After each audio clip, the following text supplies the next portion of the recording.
Hello student, स्वागत है आपका study point by Vipin sir में। तो बच्चों, लास्ट क्लास में मैंने क्वेश्चन नंबर थ्री के थर्ड पार्ट तक करा दिए थे। आज चौथा क्वेश्चन कराएंगे। ठीक है, एक एक्सरसाइज नंबर 3.3 है, प्रतिस्थापन विधि वाली। ठीक है, नए मैथ में 3.2 है।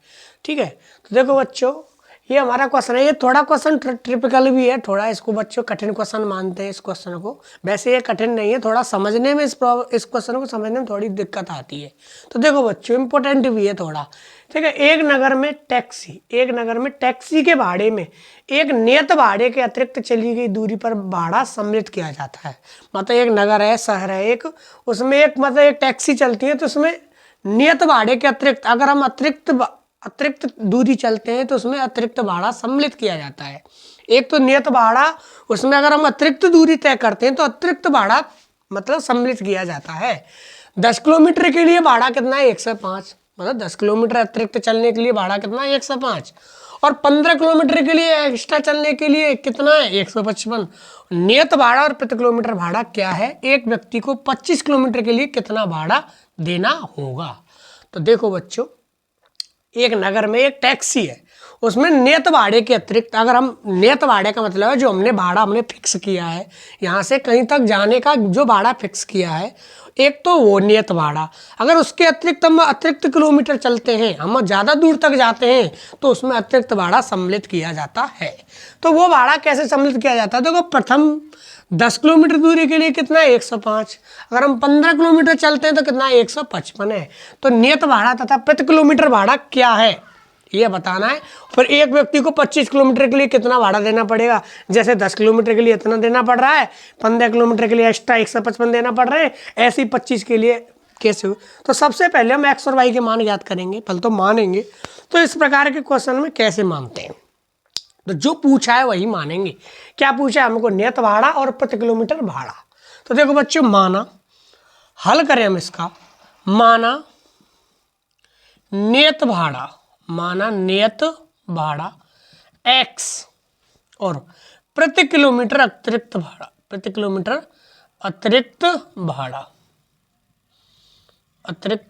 कितना मान लिया हमने? y रुपये, x रुपये और y रुपये।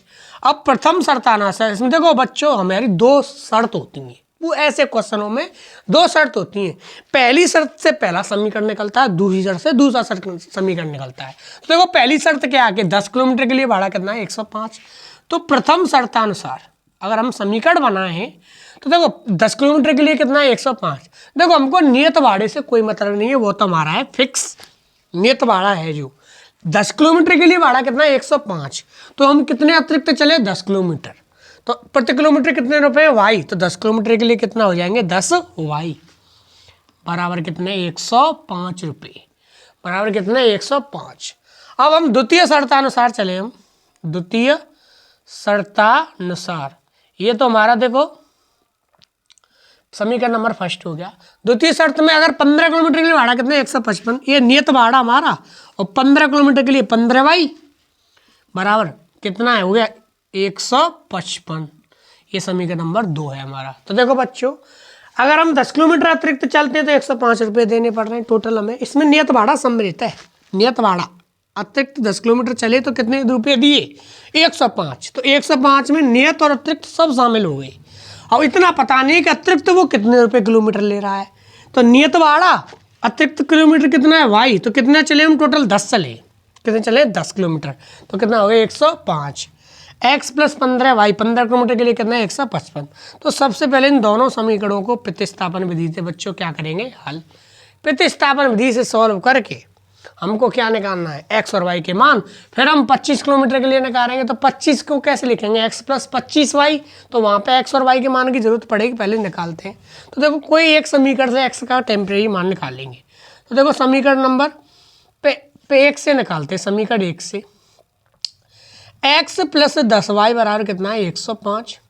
यहाँ से हमारा x का मान कितना आ गया बच्चों? 105 माइनस के 10 वाई। ये हो गया हमारा समीकरण नंबर 3। x का टेम्परेरी मान आ गया। अब ये हमने 1 से निकाला, रखेंगे किसको? इसमें दो समीकरण रखेंगे। तो देखो बच्चों, समीकरण 3 से समीकरण किसमें बच्चों? 2 में मान रखने पर, ये हमने मान रख दिया। x प्लस 15y बराबर कितना है 155। x का मान कितना है बच्चों 105 माइनस 10y रख दीजिए। 105 माइनस के 10y प्लस के 15y बराबर 155। तो देखो बच्चों 155 है, 105 को धर ले जाएंगे 10y और 15y कितने हुए 5y। 155 माइनस के 105 तो 5y बराबर कितना आ गया हमारा बच्चों 50। 5 से 50 कितनी बार गया 10। तो y का मान कितना आ गया बच्चों 10। और y के मान को समीकरण थर्ड में रख देंगे तो किसका निकल जाएगा x का। तो देखो बच्चों y का मान समीकरण 3 में रखने पर, क्योंकि x के लिए समीकरण 3 में जाना पड़ेगा हमको, 10 गुणा y का मान कितना है 10। तो देखो x बराबर 105 10 दाढ़े कितने हो गए 100। कितने हो गए बच्चों 100। तो देखो x बराबर कितना आ गया हमारा 5। कितना आ गया बच्चों x बराबर कितना आ गया बच्चों हमारा 1 से 5 में से 100 गए तो कितना आ गया बच्चों 5 आ गया। x बराबर कितना आ गया 5। तो यहाँ पे हमें x और y के मान ज्ञात हो गए। y का मान कितना आ गया 10 और x का मान कितना आ गया 5। इसका मतलब क्या हुआ नियत भाड़ा कितना है x और अतिरिक्त भाड़ा कितना है 10 रुपये प्रति किलोमीटर। 5 रुपये प्रति किलोमीटर का हो गया नियत, अतिरिक्त कितना हो गया 10 रुपये प्रति किलोमीटर। ठीक है। तो देखो बच्चों अब क्या करते हैं, अब देखो हमको पूछा उसने लास्ट में एक क्वेश्चन और पूछ लिया अतिरिक्त, एक व्यक्ति को 25 किलोमीटर के लिए कितना भाड़ा देना होगा। तो देखो बच्चों x प्लस कितना 25y, 25 किलोमीटर के लिए 25y, इसके लिए कितना रुपये देना पड़ेगा। तो x का मान कितना बच्चों 5, 25y का मान कितना है 10। तो देखो बच्चों 5 एकन 5, 25 दाढ़े 250, 25 दाढ़े 250, 250 और 5 कितने 255 रुपये। तो कितना अतिरिक्त देना पड़ेगा 255 रुपये देने पड़ेंगे अगर उसको 25 किलोमीटर के लिए चलना है। तो बच्चों इसमें हमको देखो दो भाड़े की बात हो रही है, एक नियत भाड़े की और एक अतिरिक्त भाड़े की, इसलिए मैं नियत भाड़ा x माना, अतिरिक्त भाड़ा y मान लिया। 10 किलोमीटर के लिए कितना 105 तो x प्लस 10y बराबर 105। 15 किलोमीटर के लिए 155 है तो x प्लस 15y 155 है। ये x और ये दोनों समीकरण प्रतिस्थापन विधि से सॉल्व करके x और y के मान ज्ञात कर ली। उसने 25 किलोमीटर के लिए कितना भाड़ा देना हुआ तो x प्लस 25y का मान ज्ञात करना है, तो x का मान रख दिया y का मान रख दिया, ये हमारे कितना आ गया 255 रुपये। ठीक है बच्चों। देखो बच्चों बढ़ते हैं नेक्स्ट क्वेश्चन की तरफ। ये क्वेश्चन नंबर 5 है, एक क्वेश्चन और रह गया, 6 प्रश्नावली खत्म है ये। ठीक है, फिर नेक्स्ट प्रश्नावली स्टार्ट करेंगे हम विलोपन विधि से वाली। तो यदि किसी भिन्न के अंश, कोई भिन्न है हमारी, उसके अंश वर दोनों में अगर 2 जोड़ दिया जाए तो वो 9/11 हो जाती है, और यदि अंश वर दोनों में 3 जोड़ दिया जाए तो वो 5/6 हो जाती है। वह भिन्न ज्ञात कीजिए। तो सिंपल क्वेश्चन है। देखो यदि किसी भिन्न के अंश व हर दोनों में 2 जोड़ दिया जाए तो वो 9/11 हो जाती है, और यदि अंश व हर दोनों में से 3 जोड़ दिया जाए, दोनों में 3 जोड़ दिया जाए तो वो 5/6 हो जाती है। वह भिन्न ज्ञात कीजिए। तो ऐसे प्रकार के क्वेश्चनों में जो पूछा होता है उसी को मानते। क्या पूछा है भिन्न, तो इसमें भिन्न को ही मानेंगे। माना भिन्न बराबर हल, माना भिन्न, माना भिन्न x/y, इसी प्रकार से मानेंगे। भिन्न हमारी ऐसी तो होती है x/y। अब प्रथम शर्तानुसार चले हम पहली कंडीशन के अकॉर्डिंग। पहली कंडीशन पहला समीकरण देगा हमको, दूसरी कंडीशन दूसरा समीकरण देगा। प्रथम शर्तानुसार देखो पहली कंडीशन क्या बोल रही है इसकी, यदि किसी भिन्न के अंश व हर दोनों में 2 जोड़ दिया जाए, ये हमारी भिन्न है, इसके अंश में भी 2 जोड़ दिया, इसके हर में भी 2 जोड़ दिया, तो भिन्न कितनी हो जाती है 9/11। एक समीकरण हम यहाँ से प्राप्त करेंगे, कैंची गुणा करें तो 11x, 11 दूनी 22, 9 एकन 9y और 9 दूनी 18। तो बच्चों इसको धर लेके आए 11x माइनस के 9y बराबर 18 माइनस 22। तो ये हमारा 11x माइनस के 9y, 18 में से 22 गए तो माइनस के 4। ये हो गया हमारा समीकरण नंबर फर्स्ट बच्चों। अब इसी प्रकार से द्वितीय शर्तानुसार बात करते हैं। द्वितीय शर्तानुसार, द्वितीय शर्तान के अनुसार वो क्या करा कि यदि उस अंश व हर में तो 3 जोड़ दिया जाए, उसी भिन्न के यदि अंश व हर में 3 जोड़ दिया जाए तो वो भिन्न कितनी हो जाती है बच्चों 5/6 हो जाती है। इसका भी बज्ज गुणा करेंगे तो 6x प्लस 6 18 बराबर 5y 5 15। तो देखो बच्चों इसको इधर लेके आए हम 6x माइनस के 5y बराबर 15 माइनस के 18। तो देखो बच्चों 6x माइनस के 5y बराबर 15 माइनस 18 कितने हो गए माइनस के 3। तो देखो बच्चों ये हो गया हमारा समीकरण नंबर 2, समीकरण फर्स्ट और समीकरण 2।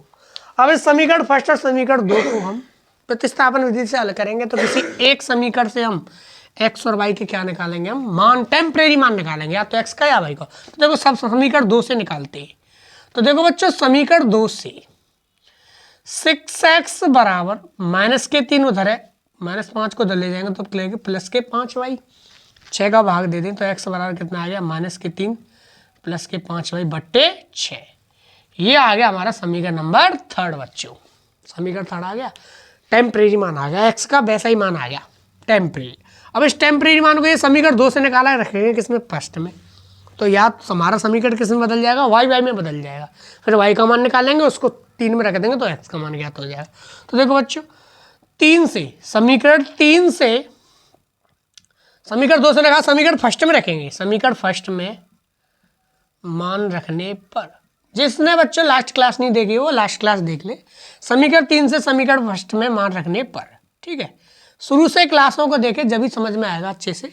तो देखो बच्चों, तो देखो 11x माइनस के 9y बराबर माइनस के 4, ये हमारा है समीकरण नंबर फर्स्ट। 11x का मान क्या है हमारा माइनस के 3 प्लस के 5y बट्टे कितना है 6, माइनस के 9y बराबर कितना है हमारा माइनस के 4।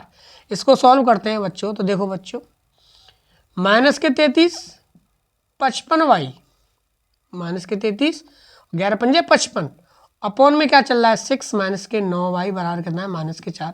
इसको भी फ्रैक्शन बनाएंगे बट्टे 1 रख के इसके। तो देखो बच्चों जैसे हमने इसका लासा ले लिया 6 गुणा 1 6, 1 का गुणा मल्टीप्लाई इससे किया था माइनस के 3 प्लस के 55y, 6 गुणा इससे किया था 6 नम्मा 54 54y बराबर में कितना चल रहा है माइनस के 4। ये उधर चली जाएगी। तो देखो बच्चों 55y में से 54y गए तो कितना बचा 1y, माइनस के 33 और 6 चौक माइनस के 24, 6 गुणा माइनस 4 से कितना आया माइनस के 24। तो 33 माइनस 33 को चले जाएंगे कितना आएगा प्लस के 33 और माइनस के 24। तो y का मान कितना आ गया बच्चों हमारा 9, y का मान कितना आ गया 9। अब इस y के मान को समीकरण 3 में रख देंगे तो किसका मान आ जाएगा x का मान ज्ञात हो जाएगा। देखो बच्चों तो y का मान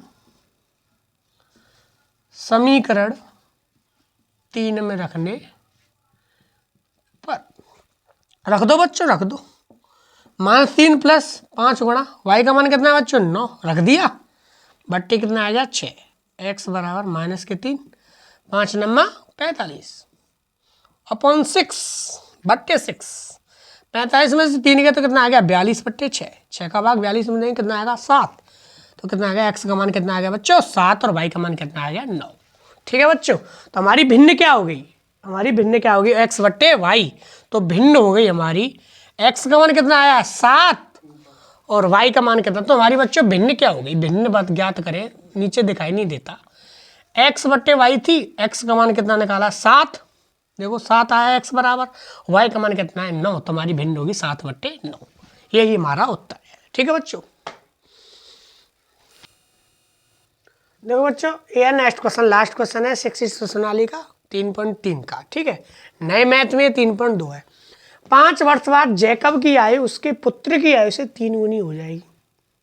5 वर्ष बाद जैकब की आयु जैकब की आयु उसके पुत्र की आयु से 3 गुनी हो जाएगी। और 5 वर्ष पूर्व जैकब की आयु उसके पुत्र की आयु की 7 गुनी थी। उनकी वर्तमान आयु क्या है, किसकी, जैकब की और उसके पुत्र की।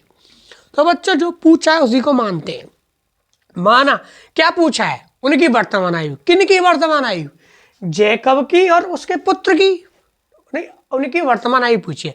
तो हमको जैकब की और वर्तमान मतलब जैकब की और उसके पुत्र की वर्तमान आयु ही मानेंगे हम। तो देखो हल, माना जैकब की वर्तमान आयु x वर्ष, कितना x वर्ष, पुत्र की वर्तमान आयु y वर्ष। ये तो होगी उन्हें वर्तमान मान ली, क्या मान ली वर्तमान। अब पहले या बाद में पीछे बात होगी, पहले वर्तमान मान ली मैंने x वर्ष और कितने मान ली y वर्ष जो प्रेजेंट की है। अब प्रथम शर्तानुसार देखो बच्चों, दो शर्त दी होंगी दो समीकरण बनाने के लिए। पहली शर्त के अनुसार क्या कह रहा है कि 5 वर्ष बाद जैकब की आयु, अब जैकब की आयु क्या है x, 5 वर्ष बाद, 5 वर्ष बाद की बात है, तो ये जैकब की प्रेजेंट की आयु है x, 5 वर्ष बाद, तो 5 जोड़ दीजिए x + 5, 5 वर्ष बाद जैकब की आयु, जैकब की आयु होगी ये 5 वर्ष बाद की। अब उसके पुत्र की आयु की, पुत्र की आयु क्या है y, पुत्र की आयु से 3 गुनी हो जाएगी, जैकब की आयु पुत्र की आयु से कितनी हो जाएगी 3 गुनी हो जाएगी 5 वर्ष बाद। जब 5 वर्ष जैकब की आयु बढ़ेगी तो उसके पुत्र की भी तो बढ़ेगी। तो देखो 5 वर्ष बाद ये जैकब की आयु है, उसके पुत्र की आयु है 5 वर्ष बाद। अब मान कहिए 5 वर्ष बाद जैकब की आयु उसके पुत्र की आयु से 3 गुनी हो जाएगी, ये जैकब की आयु से उसकी पुत्र की आयु कितनी हो जाएगी 3 गुनी। 5 वर्ष बाद x + 5 y + 5 कितनी हो जाएगी 3 गुनी जैकब की आयु। तो देखो बच्चे इसको सॉल्व करें हम, x + 5 बराबर 3 का गुणा करें 3y + 15, 3y को धर लेके आए x - 3y बराबर 15 - के 5, तो x - 3y बराबर कितने हो गए 10। ये समीकरण नंबर क्या हो गया फर्स्ट। देखो बच्चों 5 वर्ष बाद जैकब की आयु, तो 5 वर्ष बाद जैकब की आयु x + 5, पर जैकब बड़ा होगा तो उसका पुत्र भी तो बड़ा होगा 5 वर्ष, तो y + 5 दोनों में जोड़ दिए। अब जैकब की आयु उसके पुत्र की आयु कितनी 3 गुनी, तो 3 का गुणा कर दिया। उसकी पुत्र की आयु में कमजोर कौन है, कम एज किसकी है पुत्र की, तो पुत्र की में 3 का गुणा कर दिया। जो कमजोर होता है उसी में जोड़ते हैं, उसी में घटाते हैं, उसी में गुणा करते हैं। तो देखो एक काम करते हैं, ये हमारा समीकरण हो गया x - 3y बराबर कितना हो गया 10। अब देखो द्वितीय शर्तानुसार, अब बच्चों कौन सी द्वितीय शर्तानुसार, दूसरी शर्त के अनुसार जैकब की आयु उसके देखो 5 वर्ष पूर्व, अब पहले की बात चल रही है तो प्रेजेंट से पहले, तो अब 5 घटेगा 5 वर्ष पूर्व, अब 5 घटेगा x - 5, अब पहले की निकालनी है, ये बाद की है, ये 5 वर्ष बाद की है, ये क्या है 5 वर्ष बाद है, ये 5 वर्ष बाद के आंकड़े अब निकालने में 5 वर्ष पूर्व के, तो x - 5 और y - 5, x में से भी 5 घटेगा y में से, क्योंकि दोनों की आयु पहले ही बात होगी, ठीक है। तो देखो 5 वर्ष पूर्व जैकब की आयु उसके पुत्र की आयु की कितनी थी 7 गुनी, अब गुणा हुआ 7 का, x - 5 बराबर 7y - के 35, इसको इधर लेके आए तो x - 7y बराबर -5 को इधर ले आए तो +5 - के 35। तो देखो बच्चों x - 7y, 5 - 35 कितने बचे -के 30। तो ये हमारा समीकरण नंबर क्या हो गया दूसरा, x - 7y बराबर -के 30, समीकरण दूसरा। अब कोई भी एक समीकरण से x या y की क्या निकालेंगे वैल्यू, समीकरण 1 से निकालते हैं, इससे ईजी है। देखो समीकरण 1 से x - 3y बराबर कितना है 10, तो यहाँ से x का मान कितना आएगा 10 प्लस -3 उधर जाके कितना हो जाएगा +के 3y, ये समीकरण नंबर 3। तो देखो बच्चे एक काम करते हैं, समीकरण 3 को देखो समीकरण 1 से निकाला है ये, तो रखेंगे किसको 2 में, तो समीकरण 3 से समीकरण 2 में मान रखने पर। तो देखो बच्चों समीकरण 3 से समीकरण 2 में मान रखने पर, तो रख दो x - के 7y बराबर कितना है -के 30, x की रखना है 10 प्लस के 3y के 7y, x की 10 प्लस 3y के 7y ज्यों के त्यों बराबर -के 30, 3y के 7y कितना हो गया के 4y, -30 10 को ले जाएंगे तो के 10। तो देखो बच्चों के 4y -30 -10 के 40, माइनस से माइनस कट गई, 4 से 40 कितने बार गया 10 बार, तो y का मान कितना आ गया 10, ये हमारा y का मान आ गया। अब x का निकालने के लिए किस में रखते हैं समीकरण 3 में, तो देखो y का मान समीकरण 3 में रखने पर, तो देखो बच्चों x बराबर 10 प्लस के 3y, तो x बराबर 10 प्लस 3 गुणा y का मान 10, तो x बराबर कितना आ गया 10 प्लस 3 दाड़े 30, 30 और 10 कितना हो गया 40। तो हमारा x बराबर कितना आ गया 40, मतलब जैकब की वर्तमान आयु कितनी आएगी 40 और उसके पुत्र की वर्तमान आयु कितनी आएगी 10, यही हमारे उत्तर है। तो जैकब की आयु कितनी आई 40 वर्ष, उसके पुत्र की कितनी आई 10 वर्ष। ठीक है बच्चों, तो ये हमारी आज हमने प्रश्नावली खत्म कराई एक्सरसाइज नंबर 3.3। अब यहाँ से कल प्रश्नावली जो स्टार्ट होगी नेक्स्ट क्लास में वो होगी हमारी 3.4, उसमें हमारी विलोपन विधि। ध्यान रखना बच्चों, इस चैप्टर में से 3.3 में से, इस एक्सरसाइज में 3.3 और 3.4 में से एक क्वेश्चन 100% आएगा, एक नहीं, कम से कम न्यूनतम एक क्वेश्चन आएगा, या तो 2 इक्वेशन होंगी हमारी, उन 2 इक्वेशनों को, 2 समीकरणों को या तो वो प्रतिस्थापन विधि से सॉल्व करवाएगा और या विलोपन विधि से हल करवाएगा। हर साल एक क्वेश्चन पूछा जाता है, या तो उसको प्रतिस्थापन विधि सॉल्व करते हैं या मतलब विलोपन विधि से या बज्रगुणन से, लेकिन बज्रगुणन इस साल हट गई है पेपर में। तो 100% इन दोनों विधियों में से एक विधि पे क्वेश्चन पूछेगा 100%। ठीक है बच्चों, और भी क्वेश्चन बनते हैं इसमें से, 1-1 नंबर के भी बनते, 2-2, तो मिनिमम 2-3 क्वेश्चन इस चैप्टर से पूछे जाते हैं मिनिमम। ठीक है, पहले तो ये इसमें से बहुत नंबर का चैप्टर था ये। ठीक है, तो 6.5 थी, उसमें से 6 नंबर का क्वेश्चन आता था, 6.5 नहीं, जो 3.6 थी हमारी जो प्रश्नावली, उसमें से 6 नंबर का क्वेश्चन आता था। अब वो 3.6 प्रश्नावली हट गई है, तो उनकी उन नंबरों की भरपाई इन्हीं प्रश्नावलियों से होगी। ठीक है बच्चों, तो मिलते हैं कल। ठीक है बच्चों।